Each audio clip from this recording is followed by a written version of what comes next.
Thank you for the introduction, Francois. We have heard quite a bit in the earlier sessions about certain elements in a global citizen's plan that can really cause a lot of problems. With me today to discuss this is Himna Lanman, the head of Momentum Wealth and Momentum Wealth International. Marius Saliers, the regional manager at Momentum Wealth International. And coming in virtually is Demal Gangaram, the business development manager at Momentum Wealth International. Marius, let's begin with you. What are some of the top of mind issues that come to mind that we should reflect on? Thanks, Kapil. I think most of the things that we consider these days is that clients aren't all SA based anymore. They have a lot of family members scattered all over the globe. And I think from a financial planning point of view, there's different scenarios and different outcomes that clients needs to and financial advisors needs to solve. Another phenomenon is, of course, SA wealth moving abroad because all these clients and their family members are scattered abroad. So that really poses a risk to financial advisors' assets under management. Then I read an interesting stat the other day that 1 in every 5 houses that's currently on the market for sale, residential property, is listed because of immigration. So I think, if it's not relevant at the moment, it will be relevant sooner than later. Thanks, Marius. So in short, SA wealth localization has to be thought about differently. Demal, do you concur with Marius, and what can you add to the thinking, particularly from the reference point of immigration and having gone through the journey yourself? That's really interesting to hear, and I think it's easy to understand the South African side. I mean, with all the challenges that's happening at the moment, investors and clients for a long period of time have been feeling uncomfortable. And again, like I mentioned earlier, is talking about their plan Bs and activating their plan Bs. However, the same story could be told in other parts of the world. I think this is something that South Africans may also want to hear during this particular time. So maybe to give you an example, in Hong Kong, what we've experienced in the last few years is pre-COVID, there were loads of strikes talking about China having an increased influence on Hong Kong. So expats that were living there, specifically UK expats that were living there, were always cautious about this and always heard about this and were worried to some degree. And then when COVID happened, there were huge lockdowns across China, and they had a further knock-on into Hong Kong. At that time, what we've noticed from the advisors that we speak to, they in fact told us that they're having a lot more expats returning back home. So it's not just a conversation about South Africans or people moving from one country to the other. There's also the reverse of that, people moving back to their home country for various reasons. I think some of the other things that we don't really look at is people move for different reasons. Could be work, could be stress, it could be geopolitical tension, it could be anything. And I think if we look at stats that goes around, you're actually seeing individuals move around globally. It's not just people moving because they're unhappy about a particular situation. Thank you, Demal. So whilst the trend exists, it clearly is a unique, all-encompassing decision to make, probably not to the surprise of our audience. Himna, from your perspective, given that you sit in a very competitive position of also running an offshore platform, would you have any thoughts you would like to add to what Marius and Demal have shared already? Yes, thank you, Kapil. So I think, as the growing international economy and prevalence of virtual communication continue to flatten the world, individuals are definitely finding it easier to cross national borders and to leave their native countries for opportunities to live and work abroad. Whether it's starting an online business to earn a global income or working remotely for a global organization, it's definitely becoming easier. So we also know that a number of countries are eager to attract foreign investment and talent, and they are offering enticing incentives, either as permanent residency, investment and business programs, or even citizenship. So I also read an interesting stat, Marius. According to the exploding topics remote working trends for 2023 to 2025, almost a quarter of the professional working force will be working in some form of either a remote or a hybrid by the end of this year. So the world is definitely shifting. And then I guess, as Marius has also said, we're all familiar with the increasing immigration trends that continue, and these are typically our wealthier individuals that are leaving the country. So I think, of course, these investors as clients have unique needs, and as participants in the wealth industry, we need to ensure that we can meet their niche financial planning, wealth creation and wealth protection needs. I'll share some more about this later on if you ask me about the platform, Kapil. Thanks, Himna. Those are some fascinating insights. We can clearly see this is becoming a topic of increasing focus and attention, but let us now make it even more practical, starting with Marius, and each of you can then follow him up. The question is a simple and yet practical one. What are advisors' first thoughts when dealing with a possible global citizen? Kapil, I think there's maybe two advisors. The first advisor says, it's not really important to me, it's not part of my planning, and they move on from there. And then the second set is financial advisors where it is relevant, but they may be not sure, how to start the thought process. So my suggestion to them is to start with the end in mind. Think, what type of outcome am I trying to solve from a tax and estate planning point of view? And then put a plan in place, but be sure that that plan won't necessarily last right through. It needs to be adapted as circumstances changes, and maybe as clients shift all over the globe again. I'll give you a very practical example that we're currently dealing with. So we have a client that passed away in South Africa. So there's an SA estate, and they also have a very large local endowment where the one heir lives in Europe at the moment. So the first question is, can this money just purely simply be shifted to the heir? So the type of questions we needed to investigate to understand what can and cannot be done from a planning perspective going forward is to decide, well, is the heir still a tax resident? And the heir is a tax resident. So all of a sudden you fall within exchange control, and it limits the money that can now flow overseas. Then we needed to understand, is the heir still filing tax returns in the Europe jurisdiction? Are they working? Are they married or not? What does that succession plan look like? And then from a taxation point of view, we have to understand, well, what does the double taxation agreement look like between South Africa and that jurisdiction? The heir also has some property in South Africa to complicate matters further, likes to come back to South Africa every now and then, wants to invest some of the money in South Africa. So as you can see, there's a lot of moving parts, and one isn't necessarily always comfortable to address those different questions, and you really need to gather information to give proper advice. So that's just a very practical example of what happens down on the ground. Interesting. Thanks, Maurice. Himna, what are your thoughts? Yes, I think engaging with advisors and being a client myself, I think the optimal outcome is to keep the current advisor-client relationship intact. It's often a relationship that has been built over many years, a trusted relationship. The question is just, how can we help to enable the advisor, and how can he set himself up to do that effectively? I think no doubt globalization adds layers of complexity to every aspect of doing business. It increased the risk exposure and uncertainty for all participants. And of course, advisors have challenges. I mean, you can't be an expert on every single jurisdiction across the world. And aspects such as tax become complex, and it's essential, obviously, to get it right. So I often get questions from advisors asking, have we seen advice models that work well and that has been effective in these scenarios? And I agree with Maurice. I think once an advisor has a solid understanding of the client need and the outcome, the relevant knowledge and the expertise of the specific different jurisdictions become essential. So these include obviously the appropriate licensing, the regulatory and tax regimes, estate planning, liquidity restrictions, and then all the interdependencies between them and between the different jurisdictions. So some of the successful advice models we've seen include either a focus on specific jurisdictions that are popular for South Africans, such as the UK, Australia, and these days, I guess, Mauritius.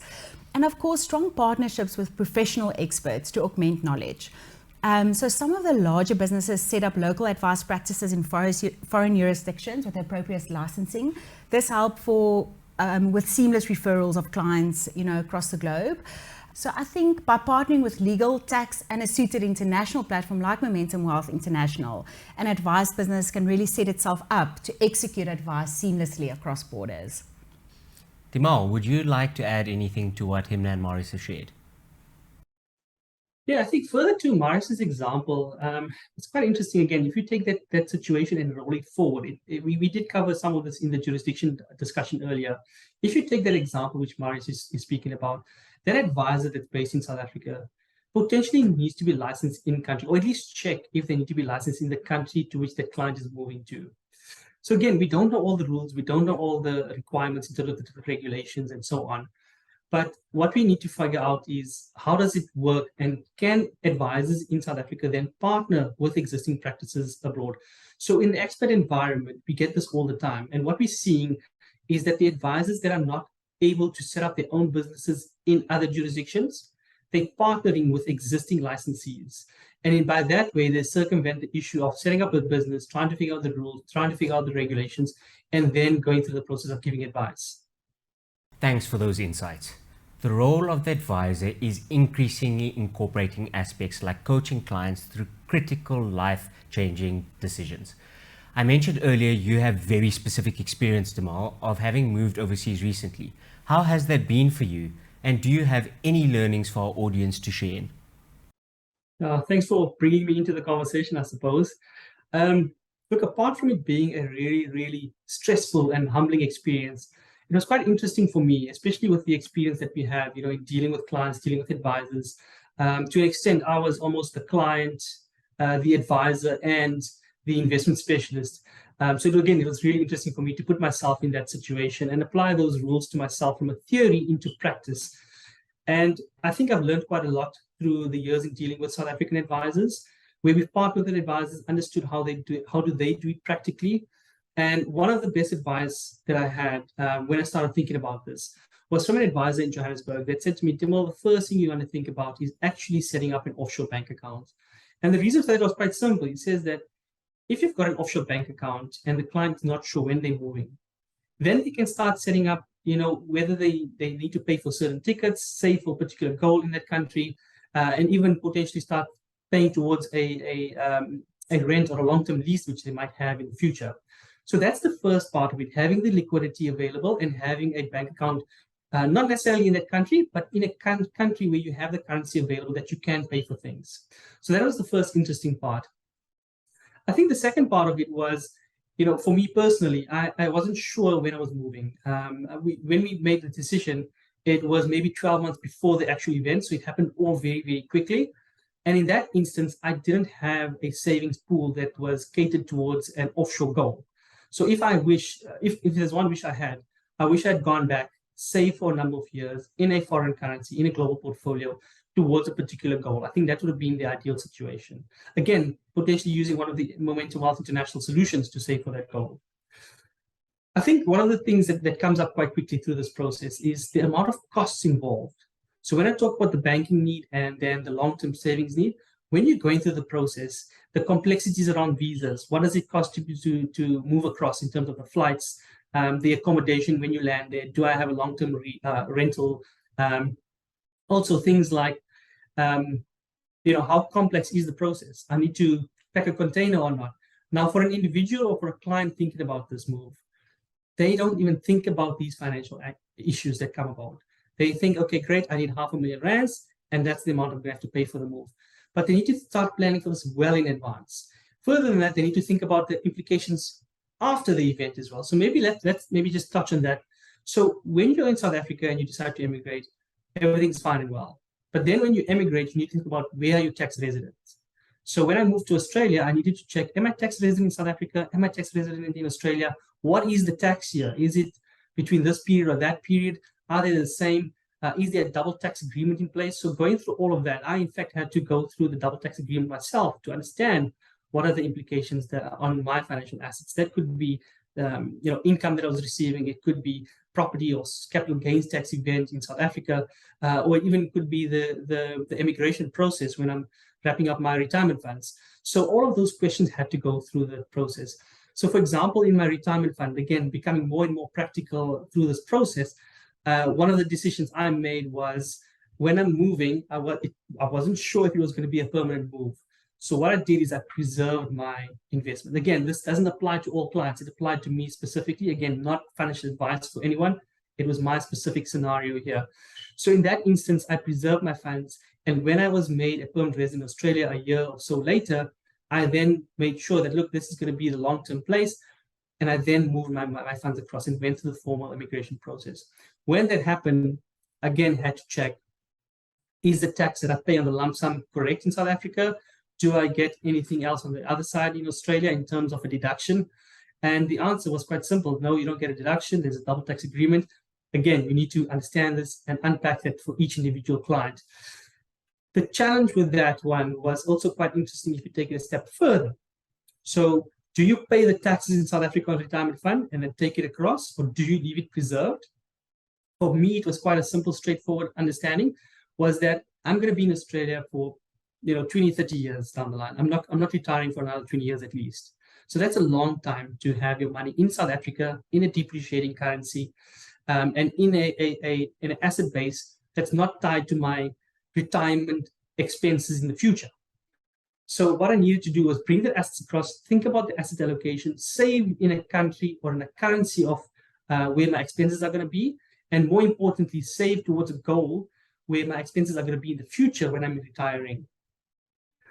I think in terms of the next steps for that scenario, when I looked at it backwards, is okay. Now I've taken my money abroad. Where do I invest it? What sort of platform? What sort of products? What caters for retirement? Again, in Australia, the rules are quite different. They don't have a retirement scheme that is similar to South Africa. They call it a super. It's similar but different as well. So one needs to understand what those products are available. Do I take this lump sum amount that I've paid taxes in and put it into the super account? Or do I actually invest it into a discretionary solution? Which one is more tax efficient in the long run? I think from an advice perspective, I also put another hat on. So one of the things I needed to do or wanted to do, I was not an employee of Momentum for a very short period of time. And I looked at what it would take to become an advisor here. CFP requirements, academic requirements and so on, very, very stringent. Also very, very highly regulated area. So we looked at that, or I looked at that rather. And then I also looked at Momentum. Can Momentum set up a business here? Can we just distribute products without setting up a business? Again, if we look through the legislation and the requirements, it's very, very complex and onerous. So we again took a decision as a business not to set up a Australian office, but rather to look after our expat clients from Guernsey and South Africa, and currently where I'm sitting at the moment. So we don't distribute any products out here. Again, licensing is very, very important, but overall, very, very stressful experience, which I think clients go through, but they need somebody to hold their hand and take them through this process. Thanks for sharing, Damal. Clearly, the consideration list can be daunting, but the advice you were able to find clearly assisted in the process. As we move to the final segment of this riveting insights conversation, Himna, what are some of the considerations that advisors need to look for when picking an international platform? Yes, thanks, Kapil. I think, similar to the way in which advice models need to transform and adapt to ensure that they can meet changing client demands and needs, so does a platform player like ourselves need to change to ensure that we can invest in capabilities that's future fit and remain a preferred partner to financial advisors. So there are a few things that I think are important when you select a platform. For global citizen type of clients, a consideration to advisors when choosing a platform is whether they can accommodate the client in the current and future jurisdiction without the need to change the assets to a different platform. And I think, this is one of the unique differentiators of Momentum Wealth International. Our solutions were never designed to be for South Africans only. We domiciled in Guernsey, as Robert and Damal has alluded to, and therefore our discretionary list products as well as our on-balance sheet solutions are suited to expat investors and citizens in different countries. Then secondly, advisors also need to ensure that the products and the solutions that they select enable efficient tax planning and as Maurice has said, estate planning for intergenerational wealth transfer. Definitely the universe of investment components need to be suited to different client needs, and also a platform that's open to expand its breadth of components as the advisor and the client needs changes. And then I guess comprehensive and clear reporting is key for needs such as asset reporting, tax and transferability. And then in addition to these hygiene factors, I truly believe that platforms in future will need more and more to enable advisors with regulatory compliance, data insights and analytics, and then of course the effective streamlining of processes to ensure that advisors can service their clients both locally in a hybrid model and globally. Thanks, Himna. That is crystal clear. Damal and Marius, anything you would like to add? I think from an SA advisor point of view, the question they should be asking themselves from a platform point of view is, what does the product suite look like that I get from this international platform? So if I'm going to use an international LISP offering, is it a true international LISP? Because it shouldn't be confused with your SA registered LISPs and nominees. And then from an endowment perspective, if that's a suitable product I want to use, there is both a sinking fund and a life insurance bond. And does my partner offer both these endowments as an option? So I think in my mind, platform is always a place where the rubber hits the tar, to say. It's almost where advisors have already done the planning and they need to execute a certain financial plan, and that is where the platform comes. So it's always quite an important part of the process as well. I think if we maybe just take a step back and you've got to think about, cool, that's the platform where we're executing. One needs to also go through all of today's discussions, understand the client's needs, and prepare and plan for today's sort of event of when the client is immigrating, and then applying it on the platform itself. So it's quite a bit. The platform can do everything from almost everything from saving for a particular goal for that immigration need or moving abroad need, to succession planning and so on. And then also during the process and after the process of potentially remaining invested in a particular instrument. So it's quite an interesting one. I think the one part that we generally don't really move into as a product provider, and I suppose most don't, is then to start thinking about the underlying asset allocation. So if we take some of the comments I made earlier about when I moved to Australia and saving for a particular goal, same thing could be said for clients that are moving to different regions. So you want to think about when a client is moving to a particular region, they need to start saving in that particular currency potentially, or at least save towards that goal with an underlying tone of, okay, what is that expense base going to look like? What is the inflationary environment going to look like?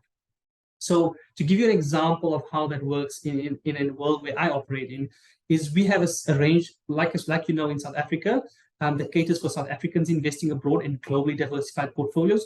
We also have a range of funds, or portfolios rather, for advisors based in the Far East. And those portfolios tend to be tilted towards a more Asian domicile, so they have a bit more Asian assets, and they may also have currency exposure to certain other classes as well. So, for example, in Australia, we have, or not in Australia, but for Australian expats, we have Australian denominated global portfolios. And similarly, in the UK, where we distribute funds as well through the distribution team that's in the UK, they actually have UK domiciled funds that cater for UK residents, and their portfolios cater for more UK assets with a global flavor as well in pounds. So that's something to also consider when you look at your financial plan for your clients. Continuing with the understanding of offshore platforms and what they offer, Marius, there is a lot of talk about international endowments and whether they actually offer value to clients. Are they worth their weight, and how does it make clients and advisor outcomes better? So thanks. International endowments is very relevant, specifically for SA high net worth individuals, because it really solves the scenarios on three levels, really. They get preferential tax rates within an endowment, as opposed to paying tax in their own hands at higher rates. They can nominate beneficiaries and therefore save themselves some executors fees if they structure it correctly. And then, of course, as ownership transfers within the endowment, that happens without any capital gains tax. So those are quite nice features that they like to use. But in the international endowment space, not every product provider gives you the same solutions, and I think that's quite important to understand. So at Momentum Wealth International, we offer both variations of the endowment. You'll find a sinking fund policy that you will find at other platforms as well. But on this sinking fund policy, typically from a succession planning point of view, there's only ownership as an option from an estate planning point of view. Then on the life insurance bond variations, you can nominate successors, but you can also nominate beneficiaries for proceeds. So it gives you more options. Also within our product suite, you can have multiple owners, which isn't always readily available. Then I think if you look at the stats in terms of the flows of how does our endowments get consumed by financial advisors, about 90% of all endowments are life insurance bonds, and only 10% is sinking funds. And I think the reason for that is maybe twofold. First of all, a sinking fund policy does not qualify for protection from creditors. So if you look at Section 63 of the Long-Term Insurance Act, only the life insurance bond qualifies for protection from creditors. So the sinking fund isn't always suited if that is something that is important to the client and the advisor. And then, of course, as I mentioned, the structuring options, the fact that you have an extra layer of structuring that can take place in the form of a beneficiary for proceeds on the life insurance bond, just gives you more options. And as we saw throughout this morning, is that options is your friend when it comes to solving outcomes for international clients. And then, of course, liquidity is important. Not everybody likes the word endowment because it has a 5-year restriction period, but the fact that we have this 100 policies underneath structure just gives you that liquidity, and that also helps the clients from a practical point of view. Thanks, Marius. I'm sure our audience listened very carefully to those tangible benefits of the international endowment option. Damar, would you like to add anything from your side? Yeah, I think maybe based on Marius's feedback there, I think the other part you got to look at is once the clients move abroad. So again, using maybe my personal circumstance, if I had an endowment option, and I think I mentioned this previously, so if I hold an endowment option and I decide to move to Australia like I have done, where I had to look at the double tax agreement and understand, well, if the endowment in South Africa and adhering to the 5 tax approach and the double tax agreement allows for it, does Australia tax me again on my proceeds, or do they tax me within the product itself again? What are the rules? So based on my experience, it was not beneficial to continue investing in the endowment. So Australia actually have their own version of an endowment. They call it an investment bond, similar to the South African endowment. However, they've got a few different options available or different nuances, where it's a 10-year plan versus a 5-year plan. You can access it at different points in time. And then the tax within it is fairly similar, but the capital gains tax is different. So again, as an advisor, do you want to advise on a product in a foreign country that you may not understand? And I think in terms of understanding the tax rules and the legislation, it can be very complex and very complicated quickly. But yeah, that's my personal experience in actually doing this investment and coming abroad and maybe thinking twice about saying, oh, should I keep the endowment, or should I actually move it into something local, or should I invest it into the international investment option, for example? Damar, it's impossible to try and summarize all of the points from today in a couple of minutes, but how does an advisor bring all of this together? So Kapil, yeah, I mean, this is quite an interesting conversation to try and summarize it and see where we're at. And again, maybe from my personal experience in going through the process and also sitting with advisors on both sides of the fence, understanding what are the processes involved, the visa applications, the immigration process, and then all of those financial assets, which us as advisors need to support our clients with. So I suppose the first thing to think about is that this is a life-changing event, very similar to how you as an advisor treat your client when they are preparing for having children, buying a house, retiring, educating the children, whatever those investment needs are. So again, this is another life-changing event. So you as an advisor, are you equipped to handle that conversation? Are you in a position to actually sit there with your client and understand, okay, my client is thinking of emigrating in 5 years' time. What sort of plan do I need to put in place so that they save enough to get to that point? And also, how much is enough? Then you need to start thinking about, okay, so they're moving to Australia or to UK or to New Zealand or to Canada, wherever that may be. Understand and explain to the client that when you're living in those countries, the cost of living is different to South Africa. You may need to look at certain comparison websites and see, okay, the cost of living in New Zealand might be 2 to 3 times more than in South Africa. So you need to factor all of that into your savings account. What then happens is then once you've planned that roadmap to your client and understood what are the potential expenses, you now start to put a plan in place. So for example, I mentioned things like an offshore banking account, things like setting up an international endowment option that maybe makes sense while the client in South Africa, growing the portfolio, being tax efficient, being succession planning efficient in case something happens prior to that event. Then I think also the advisor needs to play a massive role in terms of the actual immigration process. So yes, you may not be involved in the visas and the actual immigration process and the flights and so on, but you need to help the client understand, okay, we've saved enough for these potential expenses. So flights, cost of visas, accommodation for 2 or 3 months to make sure that they settled. And then further than that, you need to explain to the client, okay, so once you've moved across now, what are the double tax implications? Are you going to be tax resident in the new country? Are you going to move your retirement funds in the new country?